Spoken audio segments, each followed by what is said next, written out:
പാലക്കാട്ട് മണ്ണാർക്കാട്ട് CPM-ന് വീണ്ടും തിരിച്ചടി. മുൻ ബ്രാഞ്ച് സെക്രട്ടറിയും മുൻ കൗൺസിലറുമായ സുജാത NK വിമത സ്ഥാനാർത്ഥിയായിട്ട് മത്സരിക്കും. 5-ാം വാർഡായ പെരിഞ്ചോളത്തുനിൽ നിന്നാണ് മത്സരിക്കുക. ഐഷത്തുൽ ഷംന പാലക്കാട് വിവരങ്ങൾ നൽകും. ഷംന വിശദാംശങ്ങൾ പറയും. Good morning. എന്തായാലും CPM-ന് തിരിച്ചടിയാവുകയാണ് വീണ്ടും. കാരണം നേരത്തെ തന്നെ CPM മണ്ണാർക്കാട് മേഖലയിലെ CPM-ന് ഇടയിലുള്ള വിഭാഗീയത അത് നേരത്തെ തന്നെ പരസ്യമായതാണ്. ഇപ്പോൾ അത് കൂടുതൽ മറനീക്കി പുറത്തു വരുന്നു എന്നതാണ് സാഹചര്യം. നേരത്തെ തന്നെ 10 വാർഡിലേക്കുള്ള സ്ഥാനാർത്ഥികളെ പ്രഖ്യാപിച്ചിരുന്നു. അതിനോടൊപ്പമാണ് ഇപ്പോൾ സജീവ രാഷ്ട്രീയ പ്രവർത്തകയും മുൻ CPM കൗൺസിലറുമായ സുജാതയുടെ സ്ഥാനാർത്ഥി പ്രഖ്യാപനവും വരുന്നത്. ഇന്നെന്തായാലും ഈ വിമതർ നാമനിർദ്ദേശ പത്രിക നൽകും. ഈ PK ശശിയെ അനുകൂലിക്കുന്നവരും സ്നേഹിക്കുന്നവരുമാണ് മണ്ണാർക്കാട് വലിയൊരു വിഭാഗം. എന്നാൽ കഴിഞ്ഞ കുറെ നാളുകളായി PK ശശിയെ പാർട്ടിയിൽ നിന്നും മാറ്റി നിർത്തുന്നു. ഇത് വലിയ തിരിച്ചടിയാകും.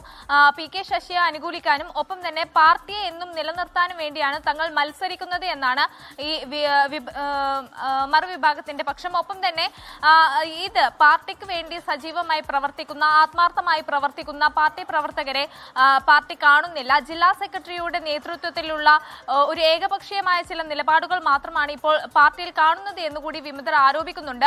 കഴിഞ്ഞ കുറച്ച് ദിവസങ്ങളിലായി PK ശശിയും ഒപ്പം തന്നെ ജില്ലാ സെക്രട്ടറി EN സുരേഷ് ബാബുവും തമ്മിലുള്ള ഒരു തർക്കം അത് വളരെ രൂക്ഷമായി തന്നെ നമ്മൾ കണ്ടിരുന്നു.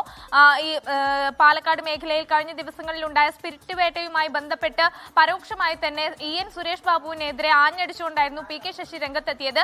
എന്തായാലും ഈ തെരഞ്ഞെടുപ്പ് ഏറെ നിർണായകമാകും, അക്കാര്യത്തിൽ തർക്കമില്ല. കാരണം PK ശശിയെ അനുകൂലിക്കുന്ന വിഭാഗത്തിന് കിട്ടുന്ന ഓരോ വോട്ടും ജില്ലാ നേതൃത്വത്തിന് എതിരെയും EN സുരേഷ് ബാബുവിനെ എതിരെയുമുള്ള ഒരു തിരിച്ചടിയാകും. അതേസമയം തന്നെ ഈ മറുവിഭാഗത്തിന് ഔദ്യോഗിക പക്ഷത്തിന് കിട്ടുന്ന ഓരോ വോട്ടും PK ശശി വിഭാഗത്തിന് കിട്ടുന്ന തിരിച്ചടിയാകും. എന്തായാലും പാർട്ടിക്കിടയിലെ വിഭാഗീയത അത് മറന്നീക്കി കൂടുതൽ പുറത്തു വരുന്നു എന്നതാണ് സാഹചര്യം. കഴിഞ്ഞ ദിവസങ്ങളിലായി CPIM സ്ഥാനാർത്ഥികളെ പ്രഖ്യാപിച്ചതിന് തൊട്ട് പിന്നാലെയാണ് വിമതരും ജനകീയ മതേതര മുന്നണി എന്ന പേരിൽ അവർ സ്ഥാനാർത്ഥികളെ പ്രഖ്യാപിക്കുന്നത്.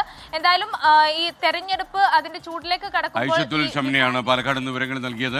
ലോകത്തെവിടെയായാലും ഏത് സമയത്തും 24 വാർത്തകളും ഓഗ്മെന്റഡ് റിയാലിറ്റി പാക്കേജുകളും എക്സ്പ്ലെയിനറുകളും വിശദമായി കാണാൻ ഞങ്ങളുടെ YouTube ചാനൽ നിങ്ങൾക്ക് സബ്സ്ക്രൈബ് ചെയ്യാം.